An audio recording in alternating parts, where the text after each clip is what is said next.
Okay. Hi, my name is Nicole.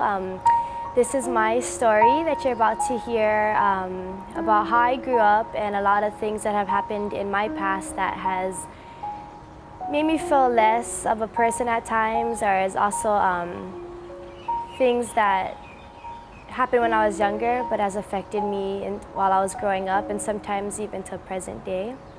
I was really young, maybe like 4 years old, and my mom and my dad were yelling, and she's like, "Scott, how could you do this to me? Like, my mom's sick. My grandma had cancer, so we were living with her to take care of her." At first, I didn't really understand what was going on. Told me, Dad's really sick. He has a problem. She told me that he had an addiction to drugs.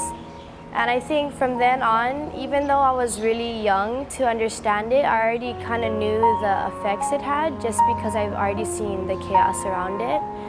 So I think that triggers a lot of it, because from that moment on, it took away my childhood innocence. From that point into my freshman year in high school, that was the normal. It wasn't like a normal that other people had growing up. Even things like having sleepovers, like I couldn't bring people home because we had to worry, like, is he getting high? Or we couldn't come home after school because my mom didn't want us around that. High school, I would have to say that was the worst of my dad. That's when, when you're younger, I guess before he could, things could be covered up easy.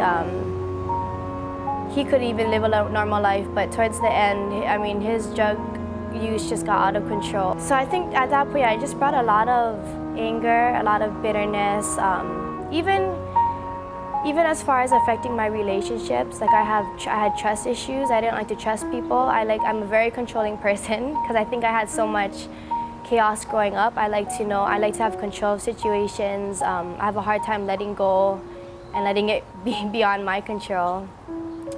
And even as far as like in other guys, so my boyfriends became my father-like figure. Like I would look for love, I would look for protection, I would look for security, assurance, any of those things inside my partner and my friends instead of my dad. So many times I felt hopeless, I felt abandoned, confused, because, sorry. At that time, I didn't understand, like, how my own dad could leave me, like, not pick me up from practice and, like, leave me at a park at 8 o'clock at night when I'm 7 years old.